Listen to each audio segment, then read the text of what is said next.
and gentlemen, when together we reach that point in our story, beyond which Charles Dickens wrote no more, I shall be asking you to vote upon key questions regarding the outcome of our plot.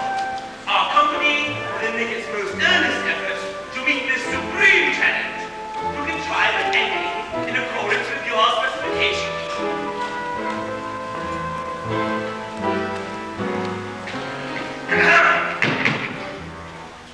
So come on, let's all be as vulgar and uncivilized as is legally possible. Keep off your boots, loosen your corsets, and enjoy yourselves. Oh yes, and for you gentlemen who arrive below and would require companionship up through the final curtain or beyond, you need only speak to our lovely stage manager, Miss Janet Bravo. It is her supreme pleasure to see that. You need nothing, okay. All fixed up later, sir. Oh no, you want to be fixed up now, Janet. His tongue's hanging out. Oh no, he's wearing a red tie. At any rate, gentlemen, please do remember that these beautiful young ladies are not salaried employees, so we do ask you to contribute generously towards the cost of their theatrical studies. And that you make sure that all goods are returned tomorrow morning, none the worse for wear. Thank you. So, by all means, let us proceed with this evening's bill of fare. For the first time ever, Mr. Charles Dickens' complete musical rendition of The Mystery of Edwin. Let us begin our journey in Cloisterham, the ancient, mouldering cathedral city of Cloisterham. That's a particularly encouraging setting for the Christmas season now upon us. A wintry shuddering goes through the giant elms as they shed a gush of snowy tears. And here we are in the home of Mr. John Jasper, the choir master of Cloisterham Cathedral. Choir master, composer, vocal instructor, and organist, John Jasper is blessed with a voice that the angels themselves might envy. And who, dear ladies and gentlemen, more suitable to essay the role of John Jasper than that gifted vocalist himself, your very own Mr. Clive Paget.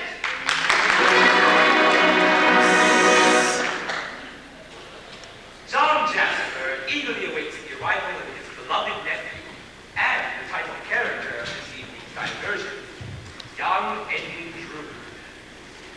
Hello, Uncle. What does the love now? My dear Uncle. Yes, ladies and gentlemen, your eyes do not deceive you. Devotees of male impersonation are more used to seeing Miss Nothing in top hats and tails when she does her inimitable rendition of Aren't I Half a Top? Tonight, however, Miss Nothing hides her distinctive form beneath the garb of young Edwin Drood. A warm round of applause, if you will, for tonight's guest artiste and London's leading male impersonator, Miss Alice Nutting.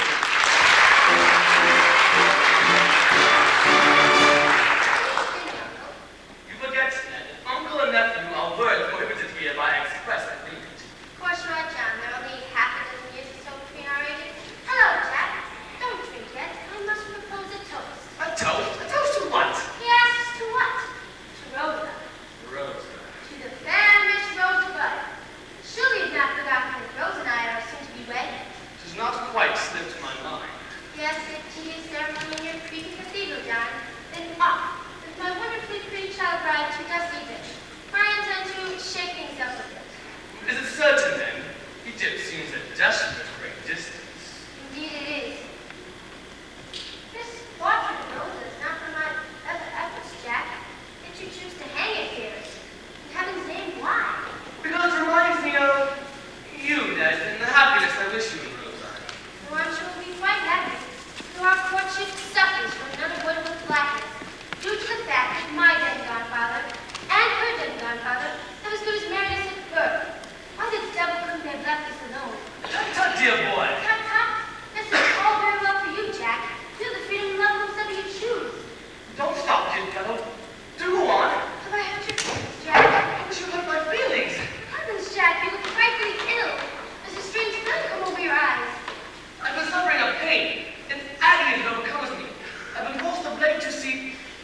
engagements in London, but fear not, the effects will soon be gone.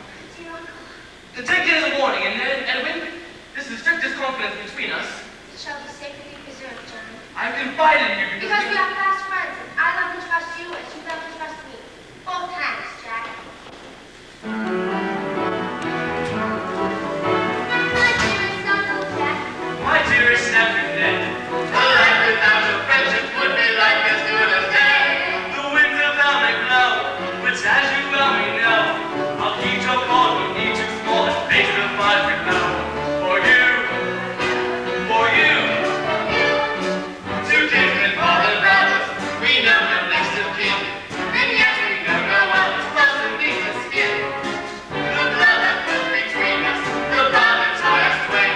Two kinsmen, when all others flee, then we remain. my dearest nephew Ned, My dearest Uncle Jack. If plans to wed against you, I would make them take them back. A loyal lad and I would be glad to die. If by my death and left to rest this life for you I die. 'Tis true. For you. Two kinsmen, father, brothers, we know no next of kin, and yet we know no one is close beneath the skin. The blood that flows between us, the bond that ties us twain. Two kinsmen, when all others flee, then we remain. 'tis true, for you. For you. Two kinsmen, are we two?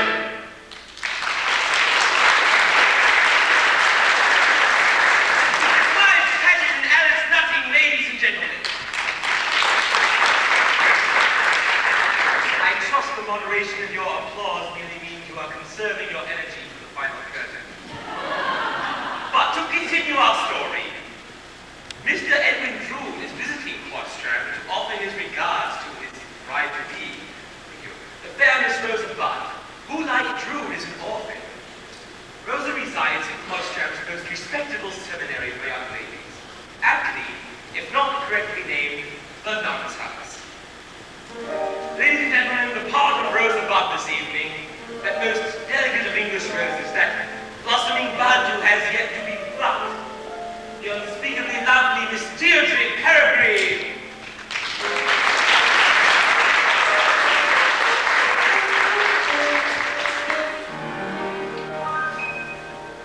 Rosa, the happiest of birthdays to you. I only wish I could say that on each and all of your birthdays. I fear it's not likely, since as you know, your own nephew Edwin and I will be parting for Egypt as soon as we are married. It was only a wish, Rosa. How lovely you look.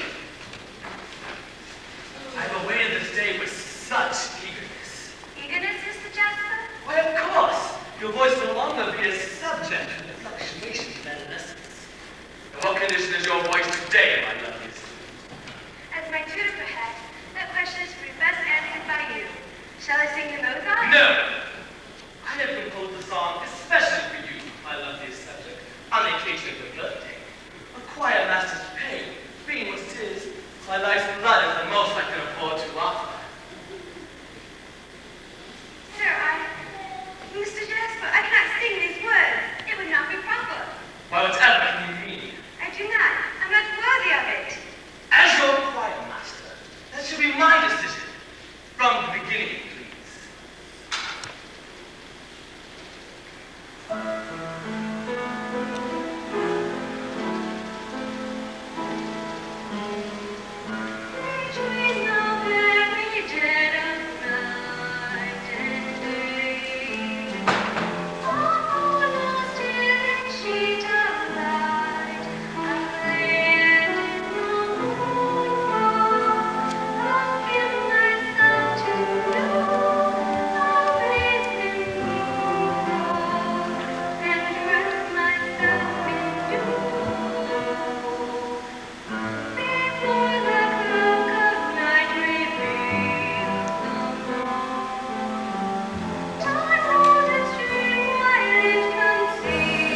There is no need for you, correction, gentlemen, to console me.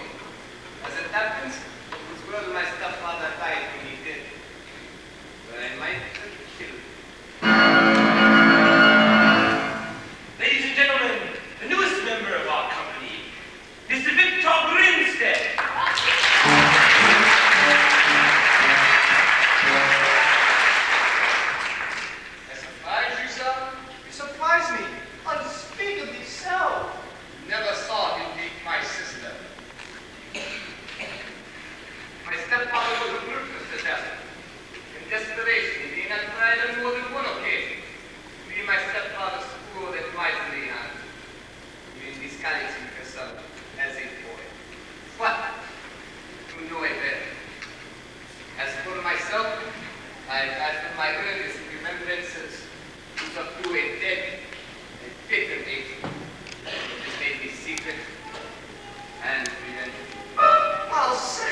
do well to cast your eyes and interests in other directions, sir. I beg your pardon, Mr. Jasper. No pardon is necessary. However, I must be off quiet next, I fear. I wish you good luck in your new life, Mr. Landis.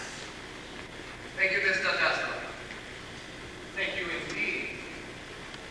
I trust we shall meet again. Then I should like to meet this Drood, to see what sort of man is worthy of the affection, the lovely world of life. Steady, lads, steady now. You are feeling better now, aren't you? So much, thank you. These surroundings may seem secure to you. They're new and unsettling for me. You'll be my friend, won't you? Oh yes, I'll be as much obliged as a friend to such a womanly and handsome creature as you. Who is this Mr. Jasper? My Edwin's uncle.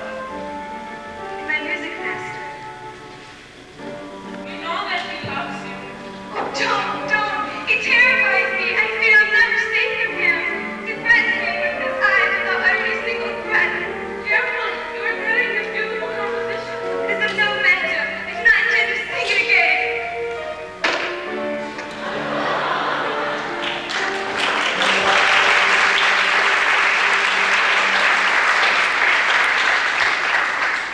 Well, I'm sure we'll be hearing this song before we're finished, don't you think? But, to continue our story, we must now step from the chaste sanctity of the nun's house and travel, for reasons which will soon become clear, to the wickedest corner, the wickedest hole in the fabric of the city of London. Below the street and beneath contempt lies the opium den of Princess Puffer.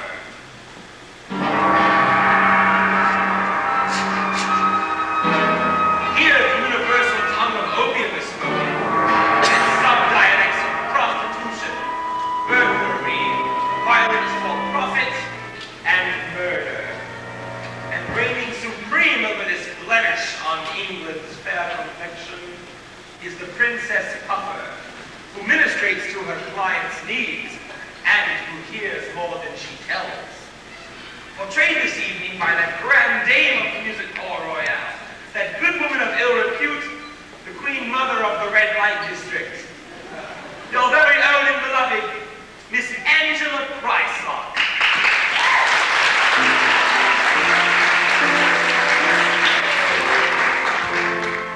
I don't pay. That's what I tell them. If it did, would I be here? Mixing cuts. What did I sell them for a pint of rotten beer? Throat to cut, to pocket the rubber.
meanest room in London. And as the light of day steals into the room, would not the parishioners of Cloisterham Cathedral be astounded and revolted to discover in bed 11 the goodly choir master of Cloisterham, Mr. John Jasper? Woman, I need more laudanum and quickly. My task is only half finished, and this medicine is less potent than usual. Laudanum? So you're mixing opium with wine these days? Well, I'll fix it for you. Yes, yes. And before I mix the changes and colors of great landscapes, I must be rid of them. Who? Him! Oh, Lucky, there's no one there. There he is, and there I am. Yes. Now lay down and drink this, and have yourself a pleasant journey.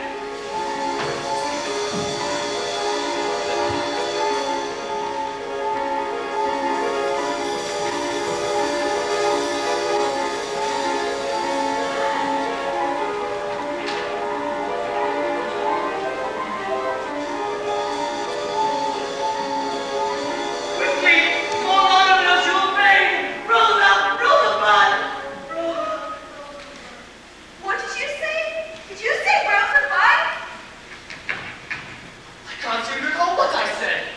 Would you please drive me to the railway station? I seem to be lost. Mine and trumpet shows me. That's a great sum for such a small courtesy. Would you be allowed to meet and the railway station? 10 minutes of walk away from the river in Aldgate. I thank you. Incredible.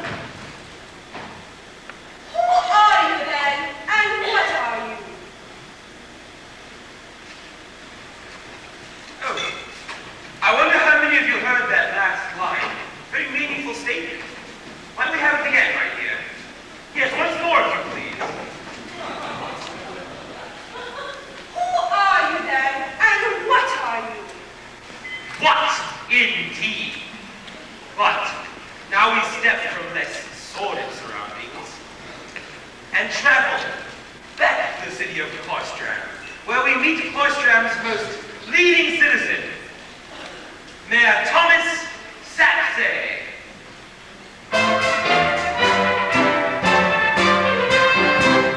Good afternoon, Mayor Sapsay.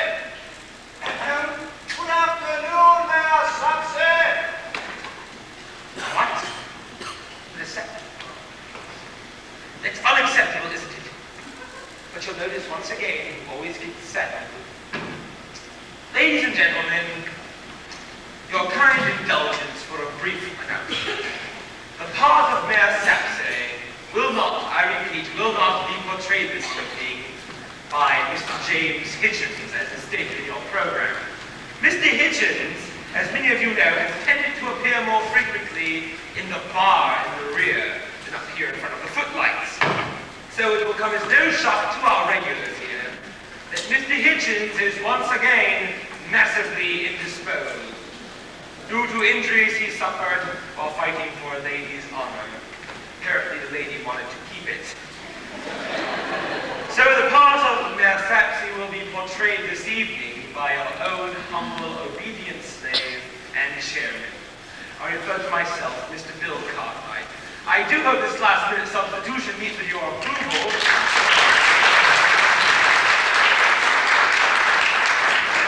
Oh, and might I add, it's more your luck than mine.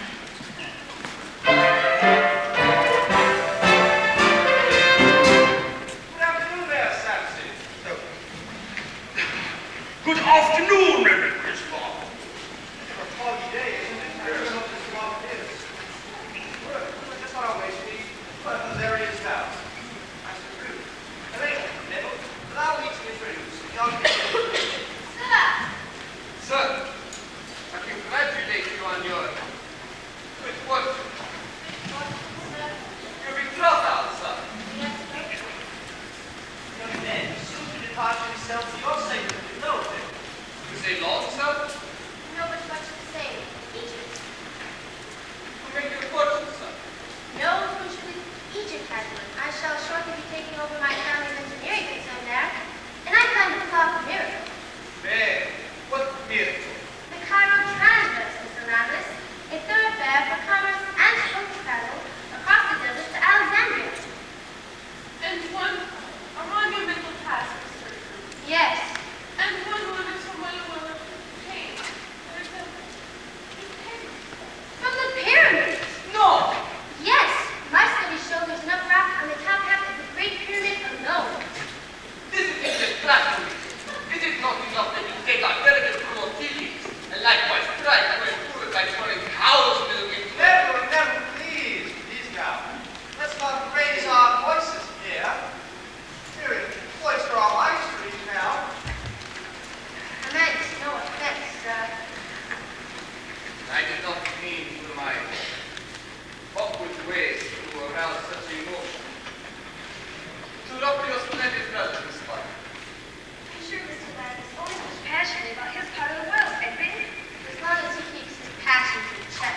left them both behind him.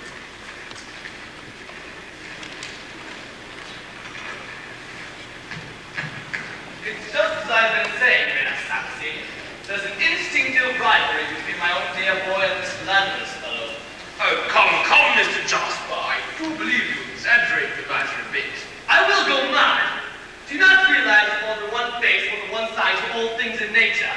Beneath Neville's tainted English accents and adopted English manners, there's a heathen manners, a driving manners, a half-bred, half-caste, half-blood, would kill as easily as you comb a slick hair. Oh, come, Mr. Jasper. This behavior is most extraordinary. To the contrary, sir, nothing could be more ordinary. I myself suffer from this duality on occasion. Sometimes I forget things and then going back to fetch them, half expect to find myself rounding a corner or return. What about me? Having to be your chairman and play the stupid mayor bloke at the same time? Damn confusing. I got two-sided Neville Landless. I find it.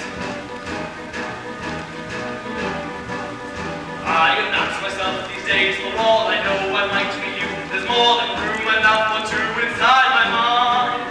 I am likewise in the haze of who I am, from scene to scene what's going to, before I mean or in a line. Or is it I, or is it he? And if I'm him, and if I'm he, each one of us might not agree on what to do. And if I take opposing sides within myself, then who divides? But right or wrong, I'll go along with you. Halfpenny, one-penny, twopenny, threepenny, come to a shitty place out to a foreign, and we do not fancy the currency foreign to find and say face on both sides of the coin. How is your uncle from pennies to guineas, a two-sided business, a rule of exception, and who do not do with the fool of dissension to find and say face on both sides of the coin? Odds or evens, heads or tails, high or low, black or white, or up or down, left or right, or night or day. Each a self-dependent feels to nurse to politely provide an undisclosed opposing side to one's dismay. The shadow's in, shining more. If there's a rose, there's a thorn. Your good is dead, so is born. And yet we smile, but love's division is perverse. It seems to work more in reverse. If things are better, they'll be worse in just a while. Halfpenny, one-penny, twopenny, threepenny, twelve to a shilling, plus that to a foreign, and would you not fancy the currency foreign to find and say face on both sides of the coin? How is your uncle from pennies to guineas, a two-sided business, a rule and exception? Would you not go with a form of deception to find and say face on both sides of the coin? How is your uncle from pennies to guineas, a two-sided business, a rule and exception? Would you not go with a form of deception to find and say face on both sides of the coin? Let's sing along all together now. Ready? Halfpenny, one-penny, twopenny, threepenny, twelve to a shilling, plus that to a foreign.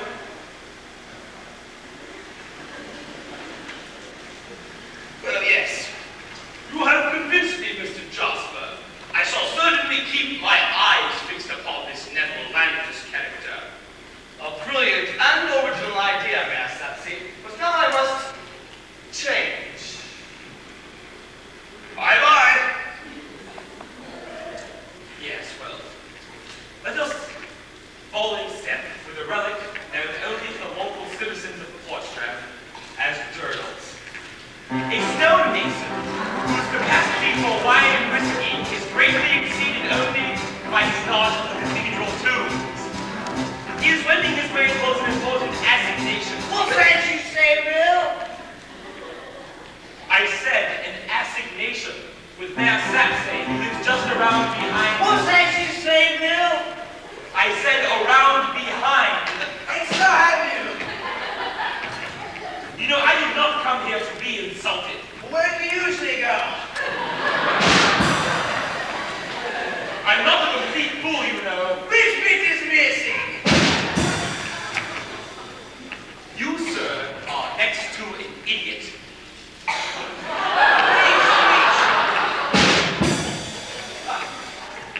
and gentlemen, in the part of Drood this evening, the clown prince of the Music Hall Royale, I give you your friend, not mine. I give you, and I don't want him back, Mr. Nick Cricker. It's sister, dear friends, by my old lad, young Nick Cricket II. Yes, yes, a warm round of applause for Nick Cricker and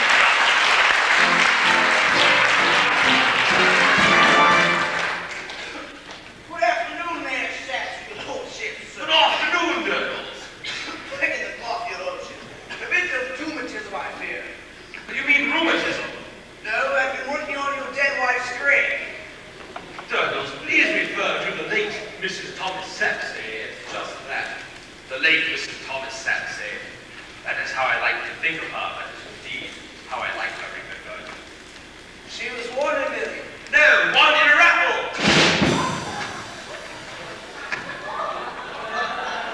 But, is my wife's tomb ready? Yes, your lordship, the doors are ready for you to strike. Though she'll be much happier once we've moved her from her temporary home. There was not at all been damp, and the Moslems had been able to get to her for ages. Though you can't do much about the worms, they've already made community sense, you know that. Yes, yes, that's quite enough, who is this boy here? My protege, squire. His name is Deputy. What the lack of rice good, your lordship, sir? Now, both the king is right here, and I'll be more than happy to open that door tomorrow and slide your woman right in there. There's enough room for the whole royal family to have afternoon tea. Yes, yes. The crypt is a national treasure, if I may be so bold, your lordship. Why, just a little while ago, Mr. Jasper asked if I could take him to see it. You might like to add that to your list of suspicious statements. Steady on, you wouldn't want these fine people leaping to conclusions without all the available facts in hand. Otherwise, they may find themselves running onto the racing! Wait, no, stop it. That song's not scheduled till later in the program. We can't stop the dramatic momentum we're building. For now, we have On to the races! Shut up, Flo! We must now descend into the darkness in hopes of shedding new light on our story. As we follow Durdles and Deputy into the graveyard of Oyster Cathedral.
forget our grievances with life and with each other.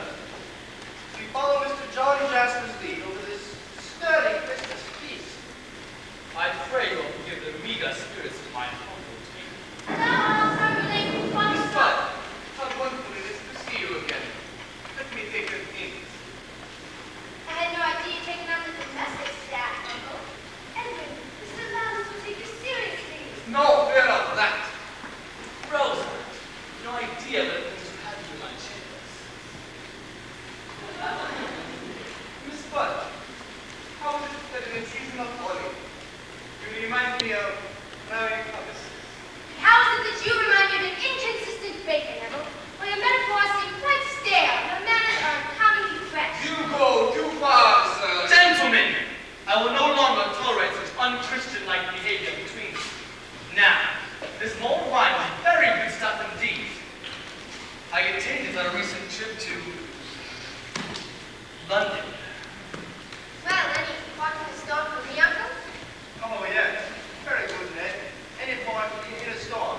Oh, none for me, thanks. Now, let us drink deep.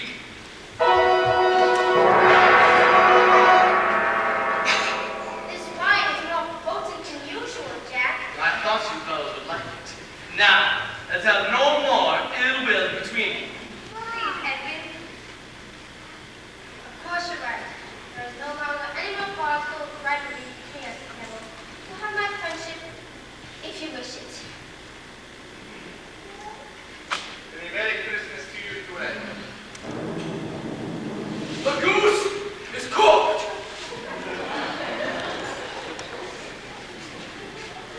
Miss Bud, I believe your next Christmas dinner will be in Egypt. My God, Alice. Perhaps you should have put me as a cargo. I'm sure Rose and I could use someone to help carry our bags. What? Someone better acquainted with the foreign tongue than he is with mine and Rose. Gentlemen, ladies, please be seated.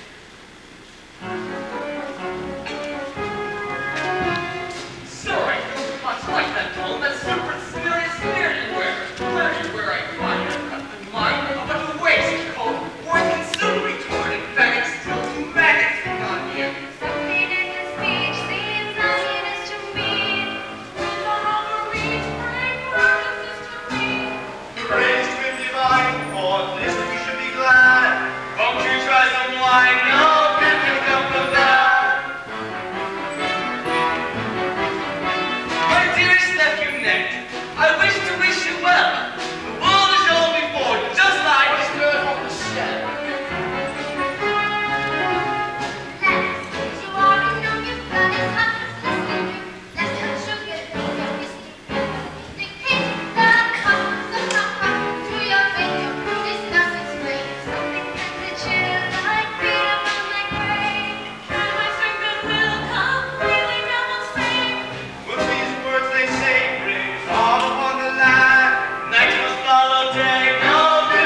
storm has passed, but in its wake, there is to be found no trace of young Edwin Drood.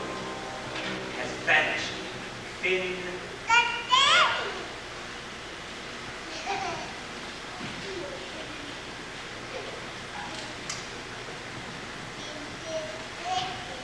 Good. I guess we have our big monster of a set change waiting for us, so we'll take some time. Start to hear some jokes. Now, think. Let's see here. Why did the orange stop in the middle of the street? Ran out of juice.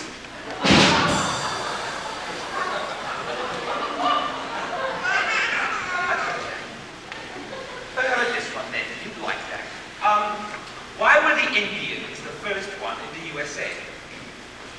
They had reservations. Let's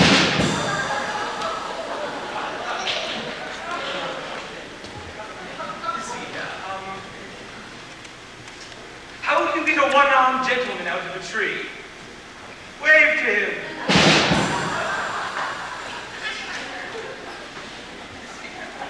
Does anybody else know any good jokes? I know you're probably looking for one right here. Now.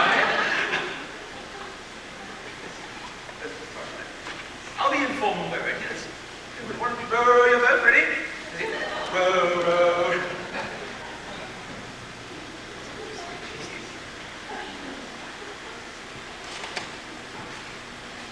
Miss Throttle, how are we coming along?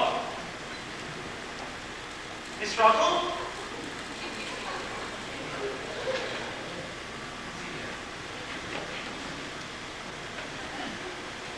We're very, very good.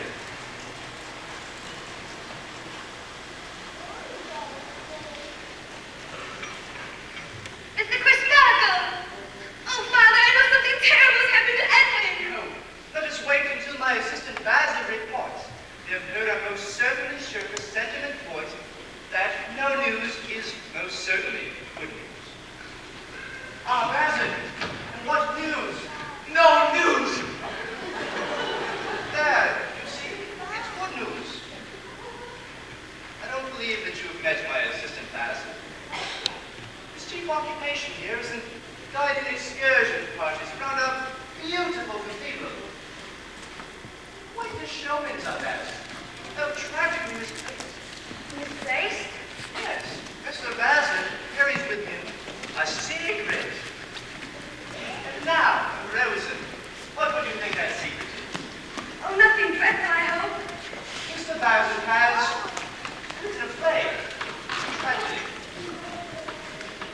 The thorn of anxiety. Well, not before, Mr. Bassett. Never! Sometimes I feel that Mr. Basil has more pride in his lack of support. Like the citizen of Greece who prefers the puppet in ribbon. But I hope to see Mr. Basil's work performed someday. I too, Mr. Bassett.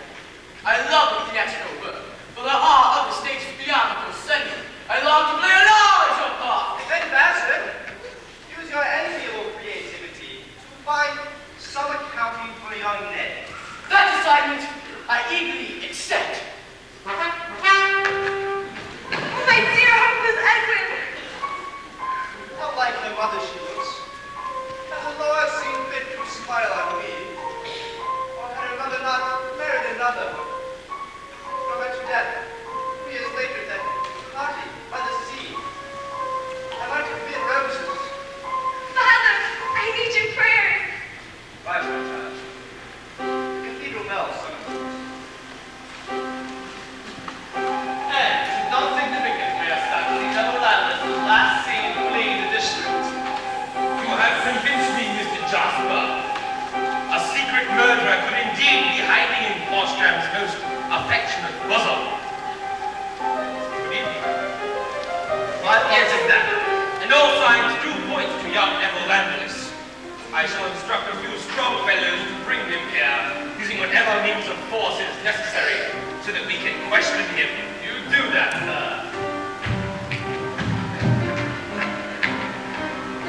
We'll find out Landis right enough now. I really love to have a hang at Christmas.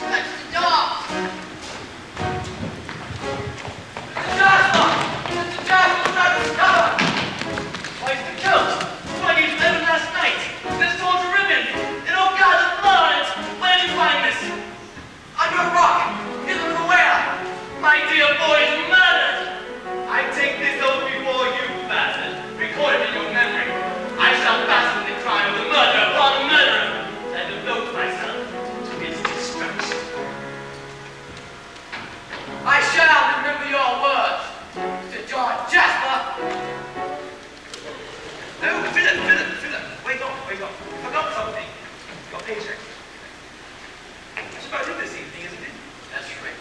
Oh, yes. It hardly seems worth you coming on the train each night from Luxembourg, does it? Yeah. You seem to specialize in these small parts of things. Not by choice, Mr. Conrad. Let's see, in Julius Caesar, you played the part of, A senator. a senator, yes. At least you were in for the kill. Now,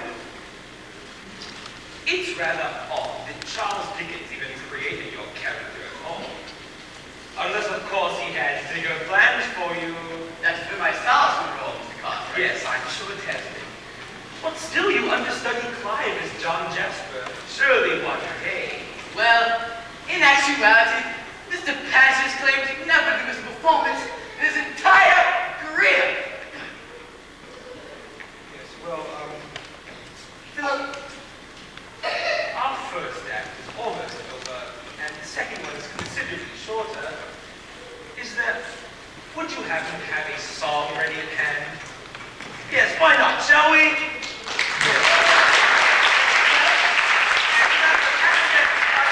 I do have in common with my role this evening aspirations of an author and have composed a brief song which I pledge to say underscores the dilemma I share with the character of Baz that I portray. But I hesitate. Oh, come, Mr. Max. Its title, please.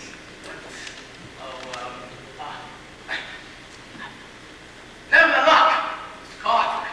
Ladies and gentlemen, an unshakable diversion in our journey this evening. The debut of an unpublished and maybe rightly unheard song. Mr. Philip Bax singing his very own, Never the Luck.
you're in right now. How do you explain that, I was Mr. late in this condition. These men of yours dragged me forcibly from the countryside where I didn't walk. Never mind. The second half of the bulletin, I place you under arrest. Neville! Oh God, how many of them did it take to marry you in this way? Hey! You have an interesting way that the law here applies for how Mr. Sapsay. And you, Mr. Jasper, for days now you've been warning all of Cloisterham of impending violence between my brother and your nephew. What have you got to say about all this? Only that my nephew is dead. Mayor Sapsay, I warrant that young Master Neville has no knowledge of Master Drood, beyond that which has already freely volunteered. And you shall volunteer nothing further, Neville. I would remind you, miss, that there is the issue of murder at hand. Murder! Before you utter that word again, you laughable man! Perhaps you'd be good enough to supply a body, a victim, a corpse, something for a transport that is Edwin's nephew, a terrorist uncle, and a ludicrous city official who has no backing of his charges beyond pure pluck and sheer circumstance. Here, here! Well said, Elena. Mayor Sapsay, you cannot possibly arrest young Master Neville here for murder without first producing a body. Very well, let him go. Oh, God bless you, Mr. Crisparkle. I am overpaid. I only wish I could express my gratitude without this strange, somewhat geographically untraceable accent. Yes, let us pause for a moment then, shall we? Now, young Edwin Drood is missing, and may very well be Mr. Paget. Dead. John Jasper is the one vended against his nephew's murderer. No, most of the populace expect to be yellow lands. But the charges against Neff have been dropped, thanks to the later landlord's speedily resolved, and the support of his kindly. Reverend Mr. Chris Spark was once engaged to Rose's deceased mother. Meanwhile, it's difficult to know which one should make her. Drugging still racing, Charles, is the greatest death. Not to mention. Mysteriously motivated, purveyor of opium, Princess Papa. Statements to consider during the interval. With one admonition, should you find yourselves leaping to conclusions without all of the relevant facts at hand, you very well may find yourselves running off to the races! Yes, Bill, let's have a go some ultimate races. Yes, now, a spontaneous request, which brings us rather adroitly to a song. For what night here at the music hall would be complete without a rendition of the trademark anthem, Off to the Races? Often leave the best of us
heaven's light is shown unto us.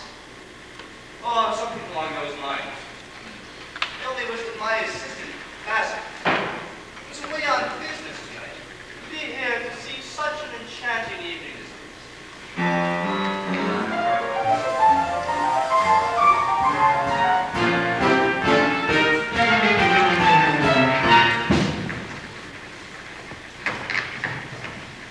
Hold on, boy.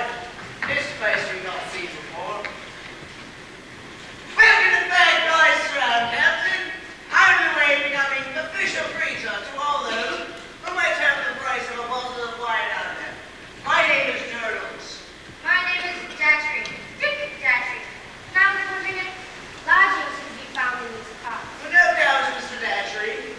Something architectural and out of the way. Inconvenient. We have any number of inconvenient long-term flights to have, sir. Those trips even as well. Excuse me, I couldn't help but overhear.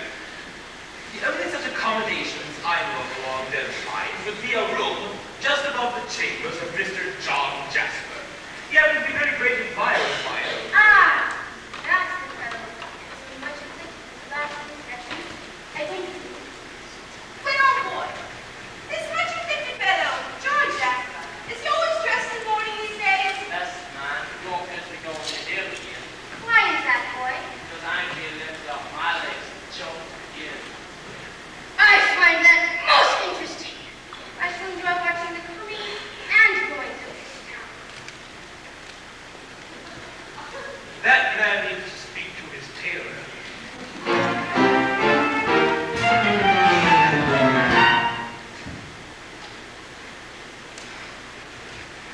Excuse me, miss, can you tell me who Mr. John Jasper? Oh, my gosh. Oh, are you ill? You don't always look this way. Rosa, you've both been guilty of neglecting your music lessons. When shall we resume? Never, sir.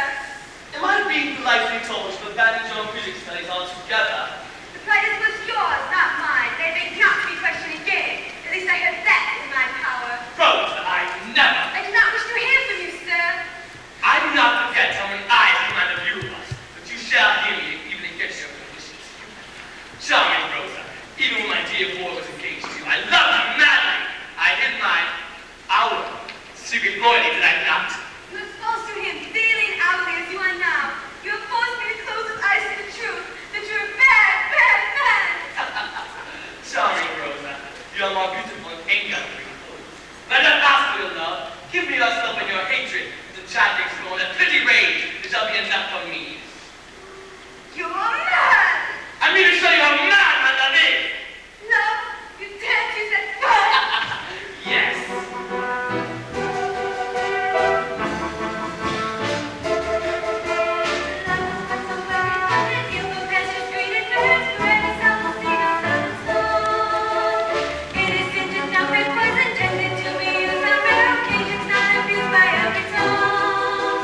Rarely has the wood been ever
Better investigate the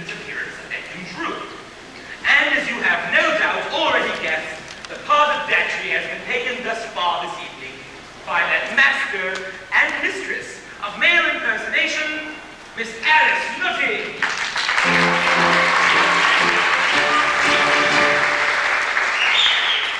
But this does not mean that Edwin Drood and Datchery are one and the same. Oh, far from it. You see, the reason for Miss Nutting's portrayal of Datchery thus far was because she was contracted to do 2 acts of the play. And since our management believes for an honest day's pay, for an honest day's work. You catch my meaning. So, this brings us to our first key question. Is Edwin Drood dead or alive? Mr. Charles Dickens experimented with many different titles for his play, including The Loss of Edwin Drood. The Flight of Edwin Drood. The disappearance of Edwin Drood. but nowhere the death or murder of Edwin Drood. However, many would argue that a mystery story without a murder is no mystery at all. Ladies and gentlemen, tonight our key question shall be answered primarily by you, but in a daring and perhaps dangerously democratic move, the music hall has allowed to give the company the privilege of answering one key question each night. And so, my fellow acolytes of the Thespianic persuasion, or something along those lines, your first key question this evening shall be, Miss Throttle, Is Edwin Drood dead or alive? Miss Nutting was that interesting outfit with kindness and a fact past. Gentlemen, ladies, at your whim takes it. All those who believe that Edwin Drood is dead, please raise your hands now. Thank you. Now, all those who believe that Edwin Drood is alive, please raise your hands now, if you please. Thank you. I'm sorry, Miss Nutting, but you snuffed it. By a massive majority, I fear. Now this brings us to our next key question. Miss Throttle? Who is the detective dictator? Well, we can safely eliminate Edwin Drood from the bidding of Datchery since our cast has voted him dead for the evening. Dead! Hi, bloody ha-ha! You absolute envious little twits! It is obvious to everyone here that I am Datchery, and it is even more transparent that this petty, jealous cat represents the attention I have received in the local newspaper. Goodbye! Oh, Miss Nutting, please, if you just listen to reason, I would... You have no idea the week we've been having with that woman. Oh. She's complaining so much. First her mustache was too long, then her dressing room was too small. I told her she was splitting hairs and... Ladies and gentlemen, I must strenuously apologize for this bit of unpleasantry, in which I'm sure you'll agree has been an otherwise flawless performance.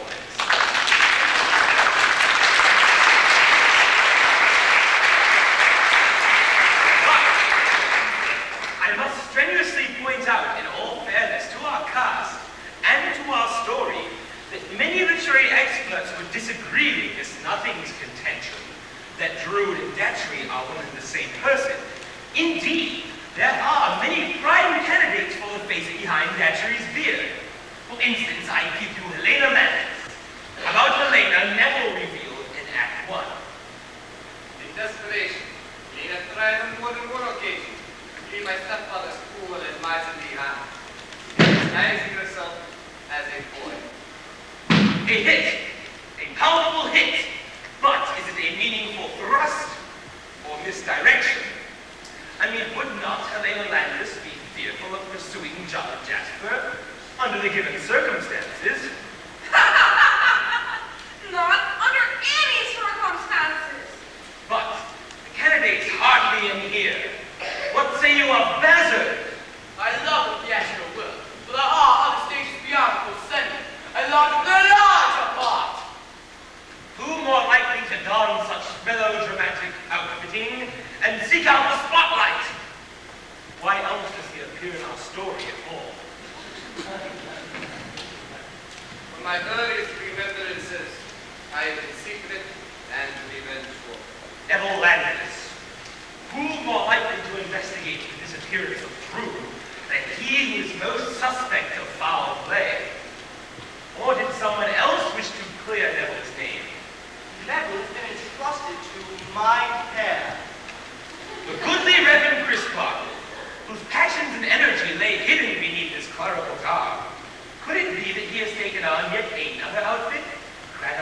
treachery as to better save the lad who has been his charge and responsibility. And then there is the puzzling and intriguing possibility of Rosa. Rosa! Could it be that we have underestimated the resourcefulness of this woman child?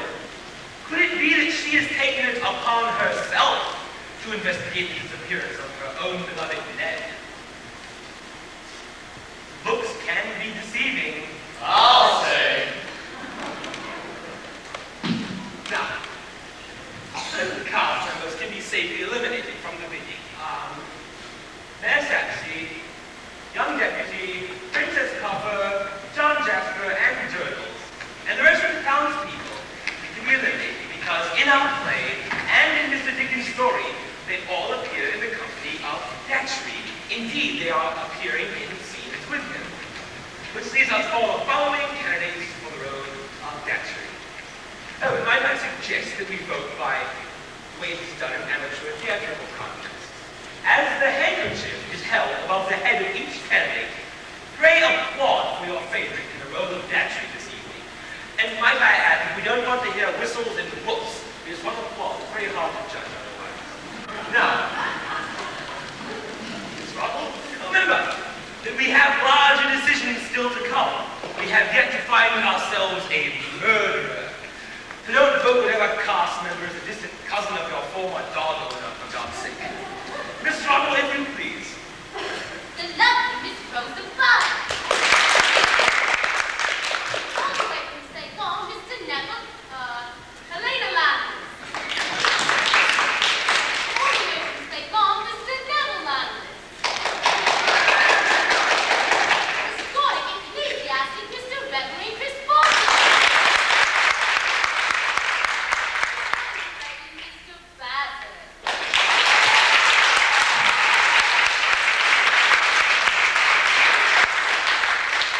I think we can tie between these two. Let us try it again, ladies and gentlemen. Let us hear it for the Reverend Mr. Chris Boston.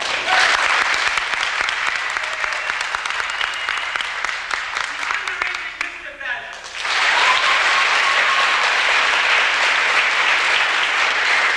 Congratulations, Mrs. Bass. You are our Bassett tonight. Oh, Datchery tonight. I suggest you make a quick change of costume. I can see more than one audience member ready to assist you. Now, this brings us to a larger and more perplexing decision. Now, we must... Oh. Miss Notting, really?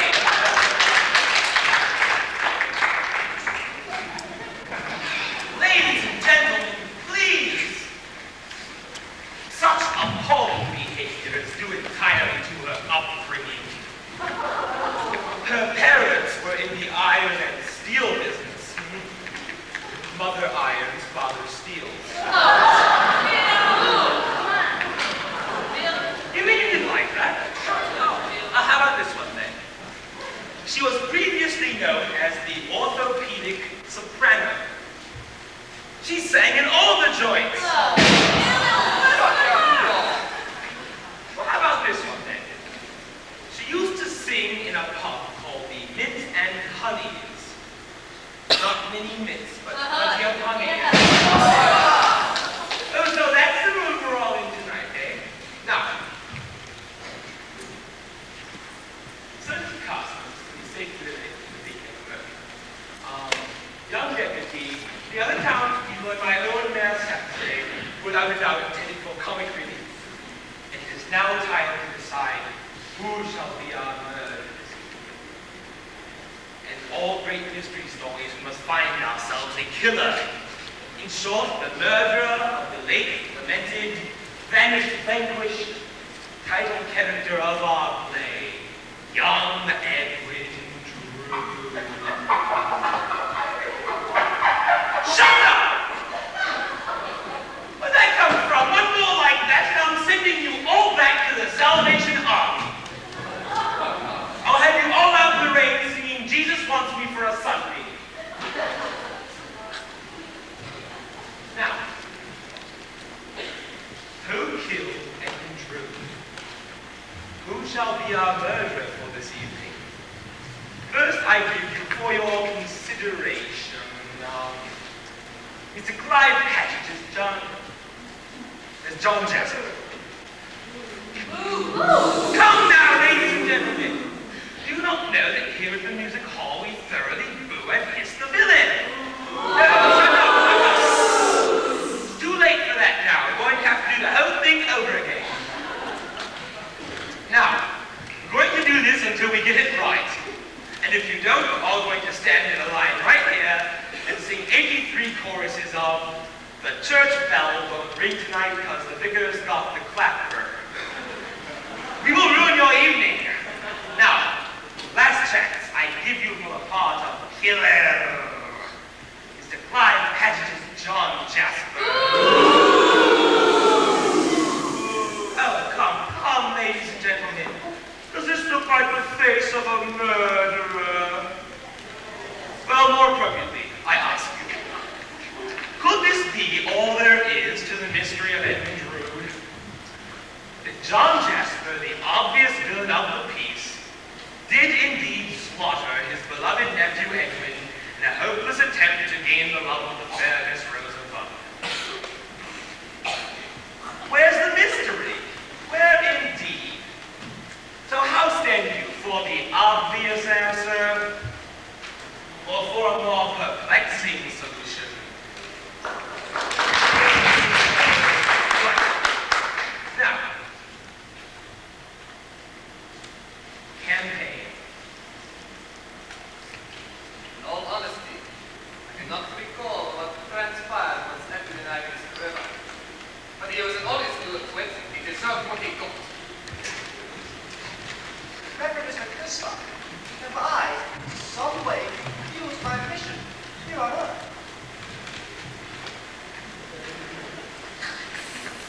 Elena Landis did die trying to save my brother. Bring any harm to Edwin. Princess Papa, who am I? And what am I? That was a lie. How could someone so innocent and pure kill my own true man?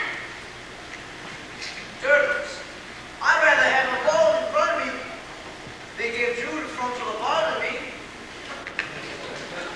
John Jasper, I feel the cold shade of suspicion since our story began. Time to decide, ladies and gentlemen. And might I suggest that we vote by a show of hands? So, we bring up our spotlights, and we shall be... Oh my God. Is this what I've been working with all evening? Geez, why don't you all try joining hands and contacting the living world? Oh, sorry, no matter. Let us proceed post-haste to the voting. Members of our cast and company are about to start circulating around now and count your vitally important votes.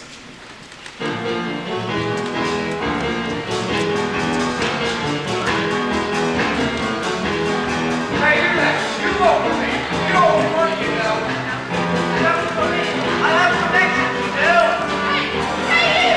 You're the promise you can share! What are we doing these words? This year, I'm sure never let it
chosen fiend may know the final verdict, I will now offer him a sip of wine so that he may, or she, may know your final verdict. And so it comes as a complete surprise to all of you, I strongly suggest that you close your eyes, okay? So close your eyes entirely, right now, please. Close your eyes, you bloody cheater! The man said close your eyes. Right, ready? Eyes closed, here we go. I am offering the wine to our murderer. Our murderer is drinking it. Right, you can all open your eyes. You see, you cannot trust anyone here tonight. And so, friends, as our cast departs backstage, I only caution you for a few unexpected twists and turns as we serpentine towards the conclusion that you have chosen for us tonight. And so, friends of Music Hall Royale, for the first time, and at last, the conclusion of the finale of the mystery of Edwin.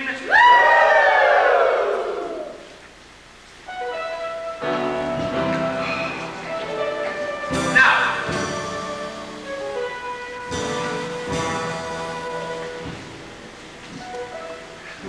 the first chapter of Mr. Dickens' stories was entitled The Dawn. Perhaps, not coincidentally, the last chapter is entitled The Dawn Again. So, yes, let us begin our last and final chapter among the gray tendrils of a cold, dim English dawn.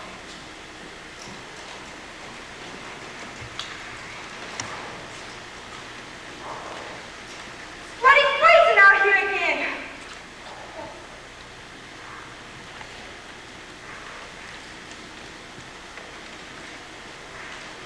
And Nancy! What is it? Could you spell 3 and 6 full Christian soul in distress? We are both Christian souls in distress, I fear. I have only 3 and 6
my looks by then.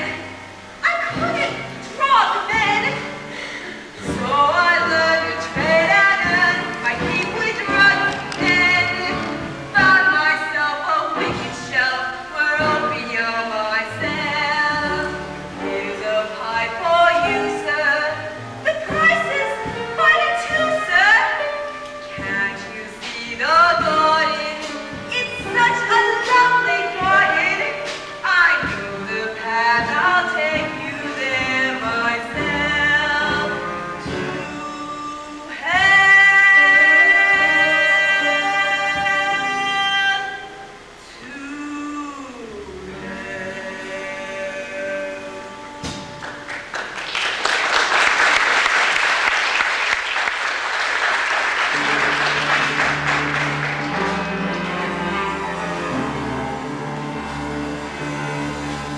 To Rosa, my child, my own. I'm deep ashamed to let this life alone. And yet, despite my dreadful fall from grace, I never once forgot your name or face. When I see evening, a client of mine began to rave and crave some autumn wine. And as he drank his cup of Satan's blood, he made the great mistake of crying rose of mud. Now it's one thing for them like me to mix and mingle with the likes of he. We are both made from God's most lowly clay and mud. But how comes this man to cry out rose of mud? Well, I can't seem to clear, so I follow him here, finding out who is who. I came back a time or two, then last night tracking me was so distant dashing. So I followed his tracks to his lodgings in the back, and I had to confess, well, I watched this man undress, and I saw him sunny white standing there with no disguise. And the job took the asterisk with no fear of hazard. Dick Datchery is battered!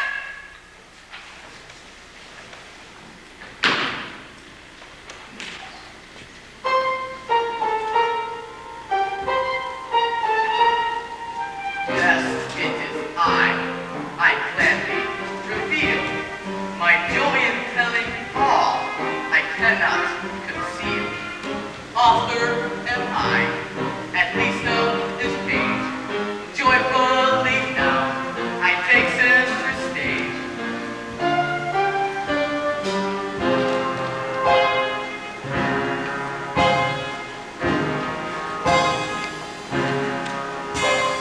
My motive in taking this part was to hone even further my art. My theatrical bent and a cosmos left of his drive from the theater to my heart. The transfers of public acclaim was the shrine of a second of fame. As a playwright of plot to unravel should not was the problem I tried to take. This was my greatest audition. Truly strolls of a time. Finally some recognition. Staging the scene of the crime. Going out and delivered, out and delivered, out and delivered there.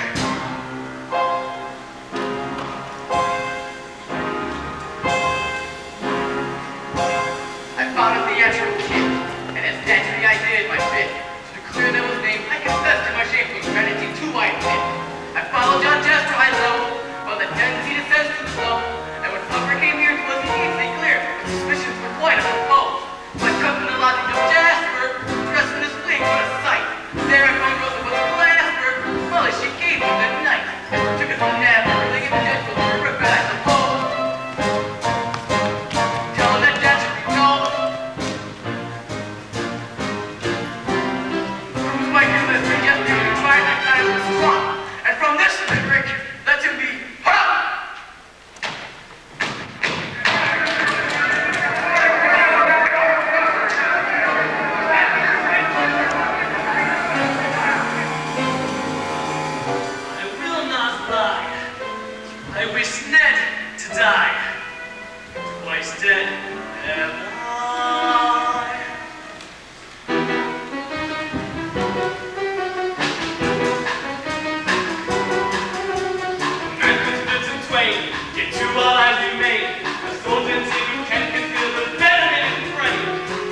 never land this. You're a bad, bad Mr. Jasper with evil ones inside you. But you're no murderer. You didn't kill Edwin Drood. Durdles, are you saying that John Jasper did not murder his nephew? Exactly, your lordship. You see, it was a wild night that Christmas Eve, and I sought shelter in Mr. Jasper's doorstep. I've been taking in a bit more of the Christmas spirit than even I'm accustomed, and I'm afraid I couldn't lift a finger to help as John Jasper frost his nephew, young Edwin Drood. That was quite a long speech, Bill. Think I can have a quick nip before? Durdles? Right.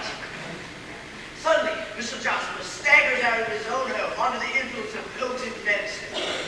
And then he collapses. And when he gets up, he picks up young Drood, carries him into the cathedral, down into the crypt, and deposits him right in Miss Sampson's tomb. What? Yes, I told you there's plenty of room in there. Oh, yes, Durdles, but you must tell us. Who killed Edwin Drood? Lord love me. I killed Edwin Drood! What's reason would I ever have to support from death? Why would I want something the hell on his head? Yes, I'm the candidate you've often out there chose. And so my motives now I fear I must disclose. Just laying his nephew in the crypt, he fled.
I encourage you to be as sadistic as possible.